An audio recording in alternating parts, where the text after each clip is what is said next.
Hi friends. సమాజంలో మీరు చేస్తున్న పోస్టులు, వీడియోలు బాధ్యతగా ఉండాలి. కానీ బరి తెగించి కాదు.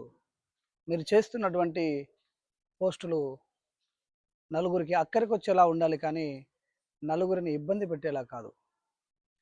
ఎందుకంటే సోషల్ మీడియాలో వీడియో అంటే లాకర్‌లో భద్రంగా దాచి ఉన్నట్టే. ఈరోజు మీ వోళ్ళు చూడకపోవచ్చు. కానీ ఏదో ఒక రోజు మీ ఇంట్లో వారు, మీ అన్నో, తమ్ముడో, తండ్రియో, కొడుకో, కూతురో ఎవరు ఒకరు చూసినా అప్పుడు మీ పరిస్థితి ఏంటి? అందుకే బాధ్యతగా ఉండేటువంటి వీడియోలు తీయడానికి ప్రయత్నం చేయండి. లేదా సమాజంలో చాలా సమస్యలున్నాయి. వాటిని వెలికి తీయండి. వాటి మీద వీడియోలు చేయండి. సమాజంలో ఒక మంచి గుర్తింపు వస్తుంది. అప్పుడు మీకు ఒక మంచి ఉన్నతమైనటువంటి స్థానం ఉంటుంది. మీరే ఆలోచించండి. బ్రతుకెలా ఉండాలి